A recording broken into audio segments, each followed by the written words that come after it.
Bonjour et bienvenue à l'émission La Parole vivante. Cette émission où est-ce qu'on prend la Bible et on découvre qui est Dieu et quel est son plan extraordinaire qu'il a pour nous. Aujourd'hui, on a deux invités spéciaux. Pascal Deneau. Salut Pascal. Bonjour Simon. Frédéric Bican. Bonjour. Bonjour Simon. Frédéric, pas Pascal. Il y a un Pascal, un Frédéric. Donc, tous les deux pasteurs.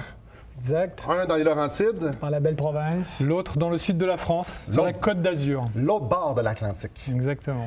Messieurs, souvent on va entendre les gens dire « Ouais, mais dans les religions, pas mal toutes les choses sont pareilles. Il y a du bon un peu partout. Puis moi, je choisis. » Il y a beaucoup de gens qui vont dire « Ouais, mais on croit la même chose. » Puis dans le fond, on sait que fondamentalement, c'est pas tout à fait la même chose. Et souvent, nous, on va se présenter comme des évangéliques. Et les gens vont dire, on est tous évangéliques, on croit tous à l'Évangile. Aujourd'hui, j'aimerais ça qu'on puisse un peu séparer les choses, mettre des bonnes étiquettes sur les bonnes choses, sur les bons mots, pour qu'on puisse bien comprendre, se différencier un peu. Le but n'est pas nécessairement d'être arrogant ou de dire que nous, on a trouvé la patente puis qu'on on est meilleur que les autres. Le but n'est pas ça, mais c'est qu'on puisse se reconnaître et pouvoir faire des distinctions. Et comme on va voir à la fin, les distinctions, ça peut avoir un impact quand même assez majeur. Donc, commençons avec évangélique. Ouais. Ça mange quoi, ça, en hiver? Des évangéliques. Un hiver comme le nôtre. Exactement. De la poutine. Ça. Ouais, au Québec, mais les évangéliques de France. Oui, bien, il y a une grosse population d'évangéliques dans le monde. Je pense qu'avant l'émission, tu disais quoi? On est 800... environ 650 millions d'évangéliques dans le monde sur 800 millions de protestants. Oui. Ouais, donc, c'est beaucoup. C'est sûr que, bon, là, c'est très large, là. Si on met les... ça inclut même une autodéfinition peut-être, là, plutôt que de mettre des barèmes objectifs. Mais les évangéliques sont des protestants, donc qui s'apparentent à la réforme protestante. On considère qu'on est un peu les héritiers de Martin Luther, de Jean Calvin, les réformateurs au 16e siècle qui ont travaillé à la réforme de l'Église parce qu'on considérait que le christianisme avait un peu dévié de son point de départ, qui était plus ancré comme tel juste dans la parole. Ça peut dire s'il y avait des éléments qui étaient bibliques, mais beaucoup d'ajouts qui venaient d'ailleurs, de la tradition. Alors, les évangéliques sont tout à fait en harmonie avec cette idée des premiers réformateurs que la foi doit être définie par la parole de Dieu et pas par la tradition des hommes. Que la façon d'adorer Dieu, notre culte, nos croyances, doit avoir un fondement biblique, scripturaire. Donc ça, c'est une des caractéristiques premières. On met certainement l'emphase sur l'Évangile qui est au centre, un Évangile qui est compris où on est sauvé par la grâce seule, par la foi seule, que ce n'est pas nos œuvres, que ce n'est pas par la médiation de l'Église ou d'un prêtre, mais que c'est vraiment l'œuvre de Christ et qu'on reçoit par la foi. Et puis, c'est ça. Donc, c'est sûr qu'il y a eu des courants historiques depuis la Réforme qui a donné beaucoup de branches parce qu'il n'y a pas un comité central des évangéliques. Ce sont généralement des familles d'églises indépendantes qui ont un cœur commun de croyances qui les réunit, mais sans qu'il y ait nécessairement une autorité qui organise tout ça. Là. Okay. Et Frédéric, ça ressemble à quoi dans les vieux pays, la foi évangélique? Est-ce que ça s'apparente à nous ici? C'est-tu pareil? Parce qu'on sait que ça vous êtes juste un peu plus vieux que nous autres. Légèrement, j'allais me dire, les vieux pays, c'est la France. Là, je suis en train de me dire, c'est moi qui vis dans un vieux pays. Oui, tout à fait. Alors, les évangéliques en France, en fait, ils se sont développés beaucoup. Ils sont présents en France depuis le 19e siècle, on va dire, mais ils se sont vraiment développés après la Seconde Guerre mondiale. Ils étaient environ 50 000 pour... actuellement, la population de la France, c'est plus de 60 millions d'habitants. Et entre la fin de la Seconde Guerre mondiale et aujourd'hui, ils ont été multipliés par 12. C'est-à-dire qu'aujourd'hui, il y a environ 650 000 évangéliques en France, toutes tendances confondues. Donc, même les médias laïcs reconnaissent que c'est la plus forte progression dans le monde religieux français avec l'islam. Et l'islam, évidemment, à cause de l'apport migratoire. Ceci étant, le monde évangélique français, il est aussi nourri par une migration de pays africains, parce que le véritable essor évangélique actuellement dans le monde, il n'a pas lieu en Occident, ni en Amérique du Nord, ni en Europe, mais il a surtout lieu en Afrique, en Amérique du Sud et en Asie. Les pays très dynamiques du point de vue protestant évangélique, c'est la Corée du Sud, le Nigeria, le Brésil et d'autres encore, on pourrait passer à la loupe. Et même dans des pays où théoriquement la foi chrétienne est interdite, on trouve des églises évangéliques assez dynamiques dynamique.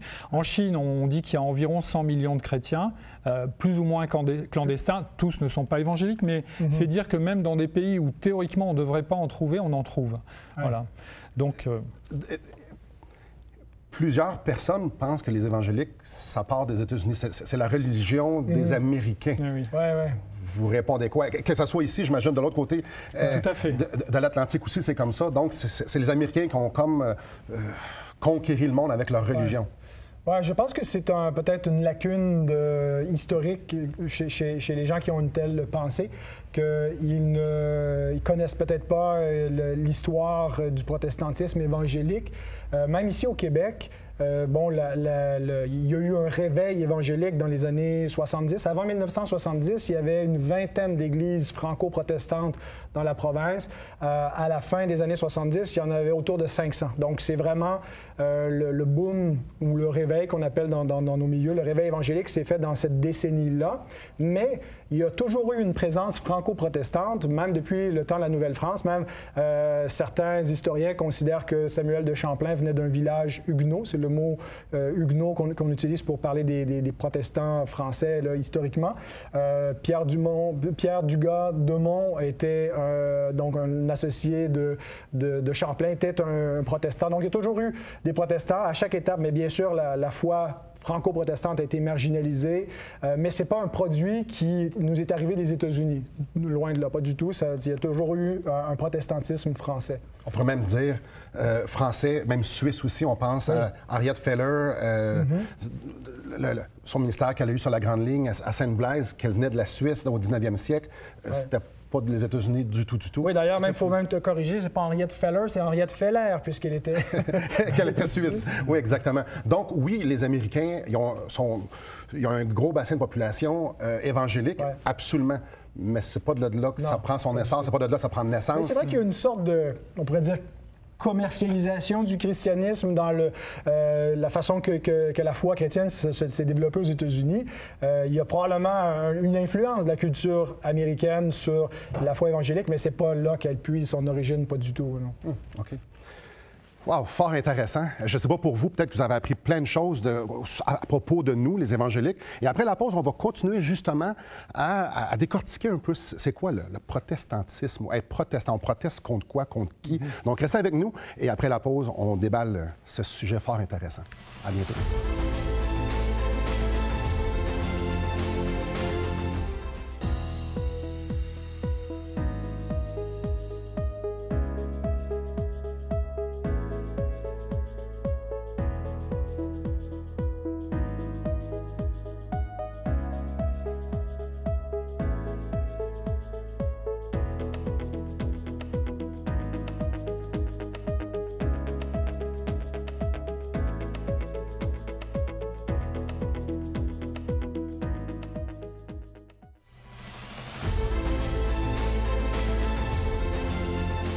Bonjour à vous. Donc, messieurs, parlons du terme protestant. C'est un peu spécial. Moi, là, je me souviens, quand j'étais petit, on me parlait de protestants, je voyais des gens sur les lignes de piquetage avec leur pancarte « Je proteste, je proteste ». Et là, on m'a présenté Jésus-Christ. Là, on m'a demandé « Es-tu protestant ?» Je proteste pas, moi. Je suis pas contre personne. Moi, j'aime Jésus et j'ai mis ma foi dans son sacrifice. C'est tout, là. Donc, peut-être expliquer aux gens, ça vient d'où, ça, protestant? Et on proteste-tu contre qui, contre quoi? C'est quoi, ça, Frédéric? En effet, c'est un terme qui a été appliqué donc aux réformés. Parce qu'à l'origine, le mouvement qu'on a fini par appeler protestant, eh bien, ce sont des chrétiens qui étaient dans le sein du catholicisme au XVIe siècle, et en étudiant la parole de Dieu, notamment un réformateur qui a été fondateur dans ce sens-là, qui est Martin Luther, eh bien, il s'est aperçu que la religion qu'il vivait et ce qu'il lisait dans la parole de Dieu, dans la Bible, ne coïncidaient pas, et qu'il y avait vraiment des choses qui étaient même en opposition.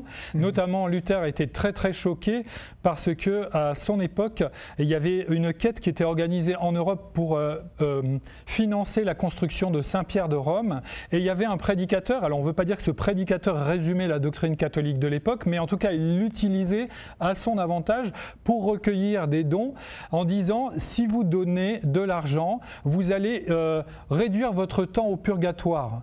Et Luther s'est insurgé contre cette manière de rendre vénale, de financiariser la foi en disant mais non, alors qu'est-ce que ça veut dire? Les riches échapperaient à une part de la punition et on pourrait acheter la justice de Dieu.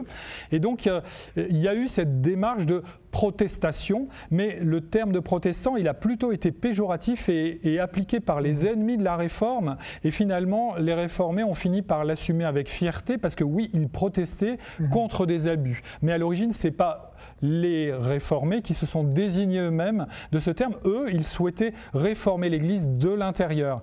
Et parce que finalement, l'Église catholique principale a rejeté Luther, il a été obligé, malgré lui, de créer une Église indépendante qu'on a qualifiée de protestante. Parce que si on fait juste un petit peu d'histoire, c'était pas nécessairement sa volonté première de moi je sors et je m'en vais partir d'une autre église. Là. Il n'y a jamais eu de déclaration d'indépendance de la part des protestants, qu'ils soient luthériens, qu'ils soient réformés. Le but des réformateurs était de réformer l'Église, non pas de restituer l'Église, c'est-à-dire on ferme la première Église, on en repart une autre sur un autre. Je t'interromps, quand on parle Église, on parle de l'Église catholique de Rome. Oui, c'est ça. Okay. Il y avait donc une espèce de structure universelle, puis il y avait des courants différents, il n'y avait pas comme une espèce d'uniformité. Le catholicisme qu'on connaît aujourd'hui, c'est beaucoup défini par opposition au protestantisme. Mais avant la réforme protestante, il y a différents courants théologiques à l'intérieur du christianisme. Il y a des tendances plus augustiniennes qui seraient plus proches de la réforme, d'autres plus pélagiennes qui s'apparenteraient maintenant un peu plus proches de la foi catholique. Mais non, il n'y a pas eu ce désir de se séparer. Il y avait un désir de réformer, puis devant le refus un peu des instances catholiques de revenir aux Écritures, puis ce refus s'est soldé avec le Concile de Trente, qui ont rejeté les principales affirmations de la réforme protestante. Puis, à partir du Concile de Trente, on a vraiment deux trajectoires ou deux compréhensions du christianisme où ils ont des points communs, mais ils ont des divergences très importantes. Mais pendant toute si on veut, les premières décennies, les 3 premières décennies de la réforme, c'est des mouvements de réveil à l'intérieur de la structure catholique de l'Église où on veut réformer le christianisme et le ramener à sa forme pure selon les Écritures. Et le mot protestant, peut-être que quand on l'entend, il y a une connotation négative, comme si on est contre quelque chose. Mais même étymologiquement, le mot veut dire protestare, veut dire mettre de l'avant un testament. Alors, ce n'est pas les choses contre lesquelles on est qui nous définissent, mais c'est les choses pour lesquelles on est. C'est ce pourquoi on milite, ce qu'on met de l'avant. Et ce qu'on met de l'avant, surtout, c'est la centralité des Écritures et la centralité de l'Évangile par la grâce seule, par la foi seule, qui définit les protestants. Et peut-être qu'il y a des gens à la maison qui sont assis, puis regardent ça, puis entendent ça, puis ils disent « Oui, mais moi, je suis catholique, puis on croit les mêmes affaires. » Et pour eux, ça doit être un peu spécial. J'essaie de m'imaginer, je me mets dans leurs souliers, de dire « OK, moi, j'ai été catholique ma vie, mais toutes les générations avant moi ont été catholiques. C'est la grande Église, c'est l'Église universelle. Puis moi, là, on vient de me parler que là, ces gens-là ne croient pas les mêmes affaires que nous. Et souvent, il va y avoir un conflit à l'intérieur, un conflit de loyauté, un conflit de dire, ben je crois de ça même, je peux-tu aussi croire ça? On utilise la même Bible, ou à peu près, on utilise les mêmes mots. Y a-t-il des si grandes différences que ça qu'on devrait en faire un gros chichi et qu'il y ait les protestants d'un bord puis les catholiques de l'autre côté? Oui, c'est une question qui est extrêmement complexe. Depuis longtemps, en fait, il y a tout ce dialogue œcuménique. L'œcuménisme, c'est pas le dialogue entre les différentes religions, mais entre les différentes confessions chrétiennes. Et qu'est-ce qui nous unit, qu'est-ce qui nous différencie? Mais je pense que parfois, on exagère certaines différences qui existent entre les protestants et les catholiques. Il y a beaucoup de points communs. Par exemple, les réformateurs n'ont pas du tout réformer les croyances sur qui est Jésus-Christ, qui est Dieu, ce qu'on appelle la théologie propre, parce qu'on parle spécifiquement de l'être de Dieu, donc toute la doctrine de la Trinité, la divinité du Christ. Et donc tout ça, on est en parfait accord entre catholiques et protestants. C'est vraiment au niveau du salut, comment l'homme, et puis plus spécifiquement encore, la question de la justification. Comment est-ce qu'un pécheur peut être déclaré juste devant Dieu? Alors là, les les protestants et les catholiques ont une vision différente. C'est le point de rupture, puis c'est de là que découle l'ensemble des différences. Je t'arrête, on va aller à la pause. En fait, je nous arrête. Et juste avant d'aller à la pause, j'aimerais vous offrir un cadeau. Le livre Destination finale de Marc Cahill. Monsieur Cahill a pris les Écritures et il a dressé le portrait de... C'était quoi le plan de Dieu pour nous? Pourquoi on est ici? Où est-ce qu'on s'en va? D'où est-ce qu'on vient? C'est quoi le but de Dieu pour nous? Donc, on aimerait vous le donner tout à fait gratuitement. Tout ce que vous avez à faire, c'est de communiquer avec nous, soit par téléphone, soit par Internet, et ça va nous faire plaisir de vous l'envoyer tout à fait gratuitement, comme je dis, à la maison. Donc, après la pause, on continue justement de parler de ces différences-là.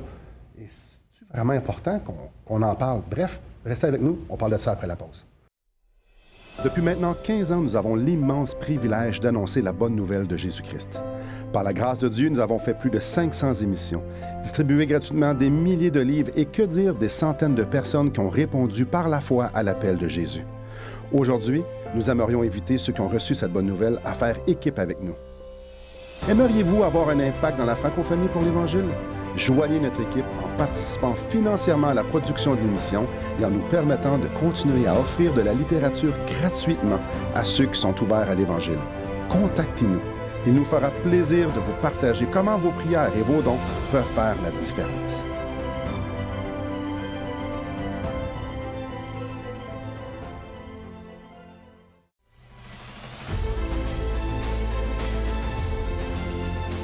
Bonjour à vous.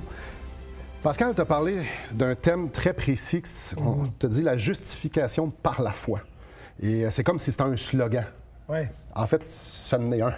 Ouais, mais c'est plus qu'un slogan, il y a une profondeur incroyable. Frédéric, peut-être nous en parler. Ça ressemble un peu à quoi? Qu'est-ce que la Bible dit à propos de la justification par la foi? Et en effet, c'est un terme qui est très très important pour définir la foi authentiquement biblique. Pourquoi? Parce que dans justification, on entend juste. Or, la Bible nous dit que devant Dieu, naturellement, personne n'est juste, mais qu'on mérite tous d'être réprouvés loin de lui, ce qu'on appelle l'enfer.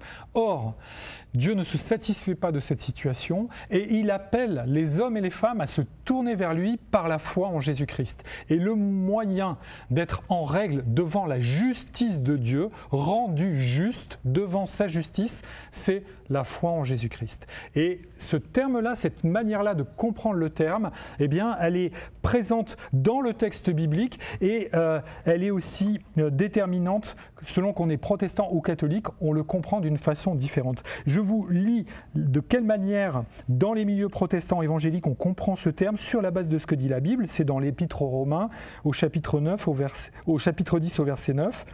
« Si tu reconnais publiquement de ta bouche que Jésus est le Seigneur, et si tu crois dans ton cœur que Dieu l'a ressuscité, tu seras sauvé. » Ça veut dire qu'on est déclaré juste devant la justice de Dieu par le moyen de la foi, parce que Jésus a accompli ce qu'il fallait accomplir à notre place. Et c'est seulement de cette manière-là qu'on est rendu juste, et pas par les œuvres. Les bonnes œuvres sont présentes dans la foi protestante, mais elles sont la preuve d'un salut authentique, elles n'en sont pas la cause. Ouais. Oui, puis peut-être un élément qui serait important à ajouter, Simon, pour le bénéfice des téléspectateurs, c'est le concept même de justification qui n'est pas compris exactement de la même façon qu'on soit catholique ou protestant. C'est vraiment, c'est le point, je dirais, de rupture quand on dit c'est à quoi se résume la différence entre les catholiques et les protestants. Des fois, on s'arrête sur des choses un peu secondaires, sur les formules, la liturgie, la Vierge et ainsi de suite. C'est pas des éléments qui n'ont aucune importance, mais je pense que ce qui est central, ce qui est cardinal, c'est la justification et la façon qu'elle est comprise. Pour un catholique, le verbe justifier veut dire rendre juste. C'était pas la croyance avant la Réforme, c'est une croyance qui est venue après la Réforme. C'est le Concile de Trente qui... Pour répondre à Luther. Voilà. Alors, la conception protestante, elle est un peu antécédente à la conception catholique, et l'idée le verbe justifier ne veut pas dire rendre juste, mais déclarer juste. Et une bonne façon de le comprendre, je trouve, c'est quand on compare avec le mot condamner. Quand un juge condamne un accusé, il ne le rend pas criminel, il le déclare criminel. Il ne le fait pas criminel. Il fait une déclaration juridique sur sa conduite, puis il déclare qu'il est coupable de ce dont il est accusé. Et donc, la justification, ce n'est pas de nous rendre justes, parfaitement conformes à la justice, c'est une déclaration de Dieu où il déclare le pécheur parfaitement juste. Maintenant, comment est-ce que Dieu peut faire une telle déclaration puis que ce ne soit pas un mensonge? Dieu qui est un juste juge ne peut pas te regarder ou me regarder et puis dire tu es juste parce qu'on sait très bien, toi et moi, qu'on transgresse les commandements de Dieu. Alors, c'était le problème des théologiens catholiques. Ils disent, mais non, mais Dieu ne peut pas vous déclarer juste si vous n'êtes pas juste. Donc, vous devez être parfaitement juste pour que Dieu puisse vous déclarer juste. Et donc, la justification, c'est de vous rendre juste progressivement en vous transformant. Puis quand vous serez juste, bien, vous rentrerez au ciel. Puis si vous mourrez avant d'être juste, bien, vous irez un petit peu au purgatoire pour purifier votre état jusqu'à ce que vous soyez parfaitement juste. Or, la réponse biblique, mais aussi des réformateurs, c'est de dire non, Dieu ne nous rend pas juste sur la base de notre propre justice. Il ne nous déclare pas juste sur la base de ce qu'on fait, mais sur la base de la justice d'un autre, celle du Christ. Jésus a parfaitement obéi, et quand on croit en Jésus, bien Dieu prend la justice de Jésus et nous l'impute. Et c'est le texte que Fred nous a lu, c'est justement ce que ça nous dit. Quand on croit au Seigneur Jésus, quand on confesse de notre bouche notre foi en lui, bien on est sauvé. Pourquoi? Parce que la justice parfaite du Seigneur Jésus nous est mise à notre compte. Et donc Dieu nous déclare juste sur cette base-là et nous donne la vie éternelle, gratuitement. Je vais lire Romains 5 qui résume un peu ce qu'on vient de dire. Romains 5 au chapitre 5 au verset 1. « Étant donc justifiés par la foi, nous avons la paix avec Dieu par notre Seigneur Jésus-Christ. » Donc, mes œuvres ne servent absolument à rien pour me gagner quelconque mérite devant Dieu. De la part de Dieu. Ouais. Donc, si je me présente devant Dieu avec quelconque mérite, tout ce que je vais avoir, c'est une condamnation parce que je suis un pécheur. Mes œuvres sont insuffisantes. Mais si je me présente devant Dieu en disant, je me présente devant toi selon les mérites, à cause des mérites de Jésus-Christ, donc je veux que sa justice me soit mise sur mon compte, ma condamnation sur le sien, alors Dieu nous dit, ah, tu crois ça? Donc, tu es justifié. Ça nous parle ici, donc, que nous avons la paix avec Dieu. Donc, de pécheurs que nous étions, nous devenons des pécheurs sauvés par grâce, exact, justifiés par le sang de l'agneau. Amen. Donc, les gens à la maison vont dire, ben, moi aussi, je crois que Jésus est mort. Oui. S'il est mort pour mes péchés. Donc, les catholiques croient aussi. Oui. Bien, c'est pour ça qu'on pense qu'à la limite, ce qui est important, c'est pas tant une question d'étiquette. Est-ce que je suis protestant? Est-ce que je suis... La question, c'est est-ce que je crois en Jésus? On peut bénéficier de la justification par la foi seule sans croire à la justification par la foi seule. C'est-à-dire un catholique pourrait mettre sa foi en Jésus sans comprendre exactement qu'est-ce qui est impliqué, puis est-ce qu'on est justifié parce qu'on devient juste ou parce qu'on est déclaré juste. C'est pas notre compréhension de la justification qui sauve. Je pense que ça va nous donner une plus grande assurance, mais Dieu ne regarde pas ce que des catholiques, es-tu évangélique? Dieu regarde, as-tu la foi en Jésus? Et je pense que le point névralgique que les gens doivent comprendre à la maison, c'est ça, c'est pas est-ce que je suis évangélique, je suis protestant, je suis catholique, est-ce que je suis dans la bonne religion? On n'est pas en train de parler de religion aussi, on est en train de parler, comme Pascal vient de dire, as-tu la foi en Jésus-Christ? La foi seule, celle qui sauve, celle qui s'approprie la justice de Jésus-Christ seule, celle qui va abandonner quelconque idée que je puisse me sauver de par moi-même, que je puisse impressionner Dieu avec ma justice, avec mes bonnes actions, avec mes œuvres. Non, mais plutôt de dire, je mérite d'être condamné. Et merci Jésus parce que tu es mort à ma place. Et je vous pose cette question-là. Prenez la pause pour y penser. C'est la question la plus importante que vous allez vous poser dans votre vie. Est-ce que je suis justifié? Est-ce que j'ai la paix avec Dieu? Est-ce que j'ai mis ma foi dans ce que Jésus-Christ a fait? Et ça, c'est suffisant, seulement ce qu'il a fait. Prenez la pause. Est-ce que vous méritez, vous aussi, d'être condamné parce que vous êtes pécheur? Si oui, il y a une très bonne nouvelle et on en parle après la pause. Restez avec nous.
être sauvé, avoir la paix avec Dieu.